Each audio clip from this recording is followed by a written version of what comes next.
Kasako Media, tunaangazia maisha, tunaandika kesho. Mipango ya majira ya kiangazi ya Chelsea inaanza kuchukua sura mpya, huku ikiimarisha safu ya ulinzi wakati kukiwa na kipaumbele kikubwa baada ya matokeo ya kusikitisha ya sare 1-1 dhidi ya Burnley mwishoni mwa wiki hii ambapo lichezwa mchezo huo.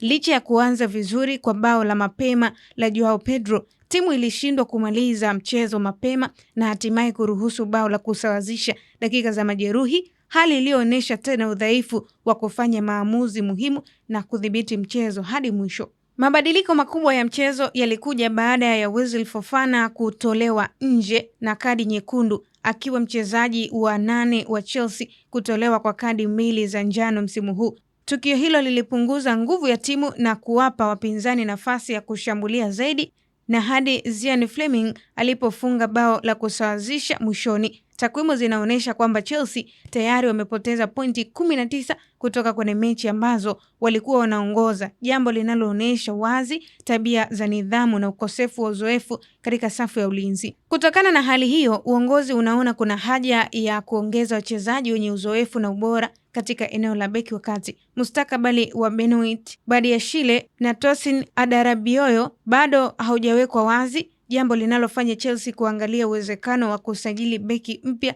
atakayeweza kuongoza safu ya nyuma ambayo kwa sasa inategemea zaidi vipaji changa. Klabu inahitaji mchezaji atakayeleta utulivu, uongozi na udhibiti katika mechi kubwa. Majina kadhaa tayari yako kwenye rada za Chelsea, ikiwemo Murillo wa Nottingham Forest anayesifiwa kwa utulivu wake, pamoja na Kim Min-jae wa Bayern Munich ambaye ana uzoefu wa kiwango cha juu. Pia kuna Antonio Silva wa Benfica, mmoja ya mabeki chipukizi na bora barani Ulaya. Hivyo basi, wakati Chelsea ikiendelea kujiandaa na dirisha lingine muhimu la usajili, kuimarisha safu ya ulinzi sasa si wazo tena, bali ni hitaji la haraka kwa upande wa kikosi cha Chelsea ambacho kimsingi msimu huu kimeonekana kikisuasua, tofauti na msimu uliopita ambapo walikuwa na kiwango kizuri, mwishoni wakaibuka kuwa mabingwa wa dunia kwa ngazi ya vilabu. Kasako Media, tunaangazia maisha, tunaandika kesho.